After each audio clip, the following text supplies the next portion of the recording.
Okay, so today I'm going to show you how to download these files from Eagle and then upload them to SolidWorks in the cloud, or use them and if you have SolidWorks on your PC. So you go to Eagle, you go to the assembly drawing in class assignment and open that, and here's what the tab looks like. And then what you have to do is download every one of these files.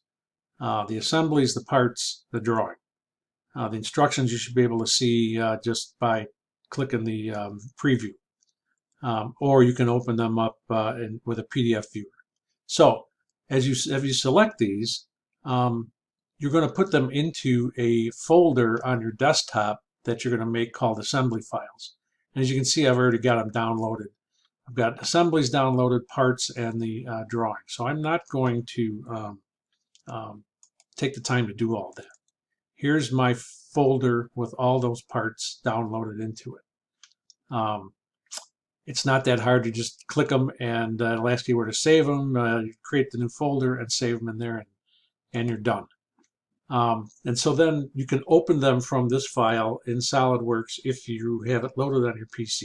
If you don't have it loaded on your PC, you open SolidWorks in the cloud, and then you go to the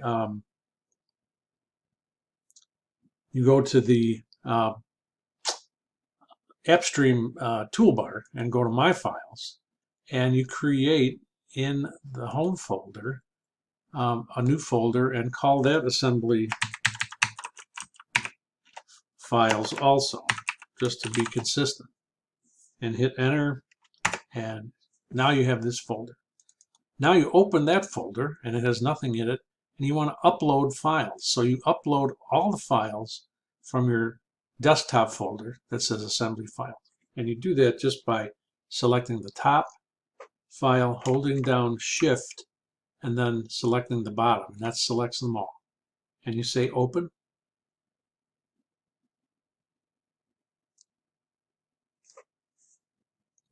and sooner or later they will all show up in the assembly files folder.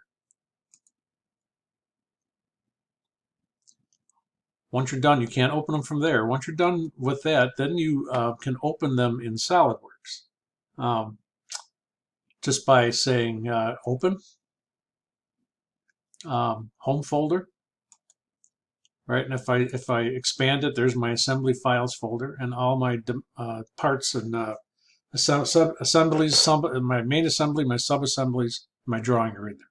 So I'm going to open up the starter drawing, and I'm going to have an issue with fonts. You're going to have an issue with fonts too.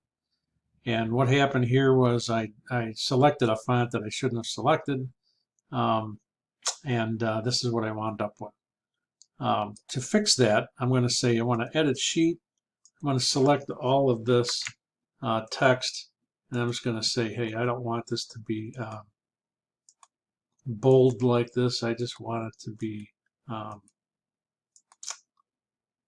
regular size. And I'm going to change the font in the property manager to Arial. I'll just type it in.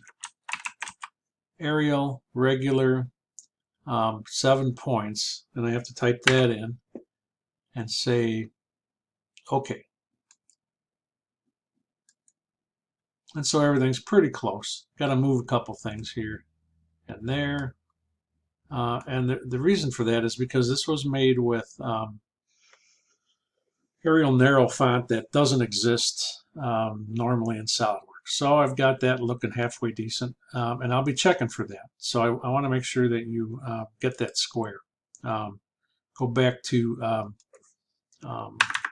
my edit sheet format, or edit sheet, and say OK. Now I want to bring in views of the assembly. So I go to my view palette. I don't need to open the assembly. I have no assemblies or parts listed here, so I go to the Browse button and select that, and it browses me right to my assembly files folder in the home folder. And all I need to do is pick the main assembly. I don't need to pick anything else. I say open, and we should see all the views of the assembly, the main assembly right here. Instructions say to insert a exploded isometric view, which we just happen to have. So I'm going to bring that view in, put it off to the left side, and I'm going to change the scale from half to 2/3 to make it a little bit bigger. And then it says to also, I believe, bring in an isometric view, a regular isometric view. So I'm going to grab an isometric view again, this time the non-exploded one, and bring that in and place that, well, since it wants to jump there. But I'm going to make it look like our normal ISOs do in the drawing files and the part details. And I'm going to say I want it to be shaded with edges. And there we go. So now I've got my views in here. In the next video, we're going to add balloons and a bill of materials and then fill out the title block.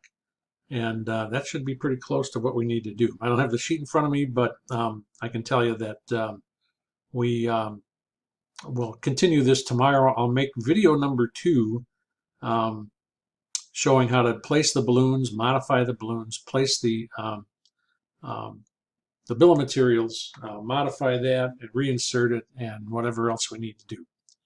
So thanks for watching, and hopefully I'll see more of you guys at the class tomorrow, April 29th at 10:30 and 4 o'clock.